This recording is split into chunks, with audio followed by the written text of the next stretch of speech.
Hello, আসসালামু আলাইকুম guys. আমরা ভারতের জনগণ। আমাদের কি প্রতিবাদ করাটা কি অপরাধ? আমি কোনো রাজনৈতিক দলের পক্ষে বা বিপক্ষে কথা বলতে আসিনি। আমি কথা বলতে এসেছি একজন সাধারণ নাগরিক হিসাবে। ভারতের সংবিধানে 3টি বড় প্রতিশ্রুতি আছে: লিবার্টি, ইকুয়ালিটি অ্যান্ড জাস্টিস, অর্থাৎ স্বাধীনতা, সমতা এবং ন্যায় বিচার। কিন্তু প্রশ্ন করতে চাই একজন ছাত্র তার নিজের ভবিষ্যৎ বাঁচানোর জন্য রাস্তায় নামে, সেটা কি অপরাধ? যদি একজন চাকরি প্রার্থী স্বচ্ছ নিয়োগের দাবি করে, সেটা কি অপরাধ? যদি একজন সাধারণ মানুষ দুর্নীতির বিরুদ্ধে আওয়াজ তোলে, সেটা কি অপরাধ? সেটা নিট কেলেঙ্কারি হোক বা এসএসসি কেলেঙ্কারি হোক বা যে কোনো দুর্নীতি হোক, সব থেকে বড় ক্ষতিগ্রস্ত কারা ভোগ করে? ধনী পরিবার? না। ক্ষমতাবান পরিবার? না। সব থেকে বেশি ক্ষতিগ্রস্ত হয় মধ্যবিত্ত এবং নিম্ন মধ্যবিত্ত পরিবার। যে বাবা নিজের জমি বিক্রি করে ছেলেকে কোচিং করায়, যে বাবা তার সারা জীবনের অর্থ সম্পদ জমানো যেটুকু ভবিষ্যতের জন্য, সেটা তার ছেলের প্রতি ইনভেস্ট করে, ছেলের ভবিষ্যতের জন্য, কিন্তু যখন দেখে যে ভবিষ্যৎ গড়ার জন্য পড়াশোনা, রাত জেগে পড়াশোনা, সমস্ত কিছু স্যাক্রিফাইস করে, যেখানে অন্য বাচ্চারা এনজয় করে ফেস্টিভ্যালে, সেইখানেও তারা পড়াশোনার দিকে ধ্যান রেখে ফেস্টিভ্যালকে ইগনোর করে, স্যাক্রিফাইস করে সেই জায়গাটাকে মজবুত করে। আর তার সেই দুর্গম পথের রাস্তায় যদি কেউ দুর্নীতি করে, তার ভবিষ্যৎ নিয়ে ছেলেখেলা করে, কতটা তখন দুঃখদায়ক হয়। যে মা নিজের গহনা বন্ধক রেখে মেয়েকে পড়াশোনা করা খরচ যেটা, সেটা জোগাড় করে,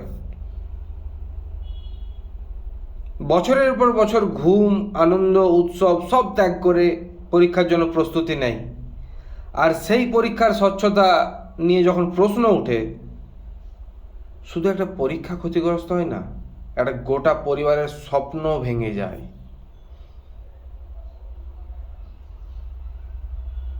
একটা পরিবারের, একটা গোটা প্রজন্মের বিশ্বাস ভেঙে যায়, আর আমরা হলাম সেই প্রজন্মের ভুক্তভোগী।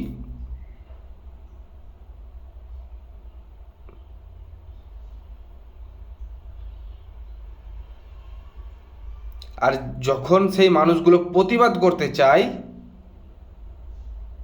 তখন তাদের কণ্ঠস্বর দমিয়ে দেওয়া হয়। তাহলে প্রশ্ন উঠে, গণতন্ত্রে কি শুধুমাত্র ভোট দেওয়ার অধিকার আছে, নাকি প্রশ্ন করার অধিকার আছে? আমি সমাজের সেই নীরব মানুষদেরকে বলতে চাই, আজ যদি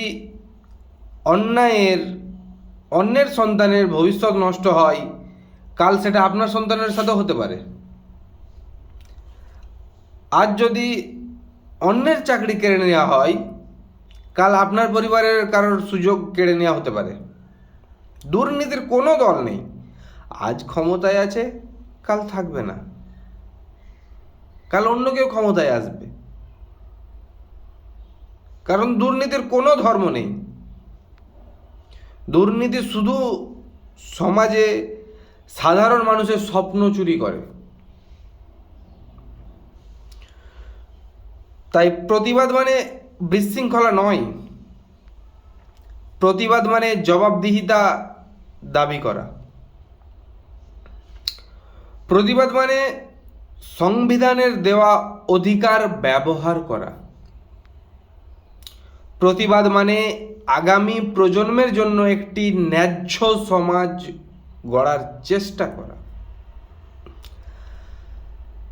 আমাদের সিদ্ধান্ত নিতে হবে, আমরা কি অন্যায় দেখে চুপ থাকব, নাকি শান্তিপূর্ণ গণতান্ত্রিক এবং সংবিধানের পথে ন্যায় বিচারের দাবি জানাবো। কারণ ইতিহাসে পরিবর্তন কখনো নীরবতা আসেনি। পরিবর্তন এসেছে শুধু যখন সাধারণ মানুষ সত্যের পক্ষে দাঁড়িয়েছে, তখনই পরিবর্তন এসেছে। আজ আপনার নীরবতা আগামী দিনের অন্যায়কে আরও শক্তিশালী করবে, আর আজকের সচেতনতা আগামী প্রজন্মের অধিকারকে রক্ষা করবে। তাই কংগ্রেস জনতা পার্টি আজকে যে প্রোটেস্ট রেখেছিল, বিজেপি যন্তর মন্তরে 90% স্টুডেন্টকে অলরেডি ডিটেন করে নিয়েছে। এইমাত্র নিউজে দেখছিলাম। এই যে ক্ষমতার দুর্ব্যবহার, এইটা বন্ধ হওয়া দরকার। এটা বন্ধ হওয়া দরকার, এটা উচিত না।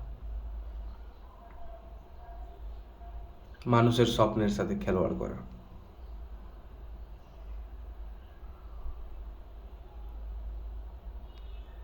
Thank you.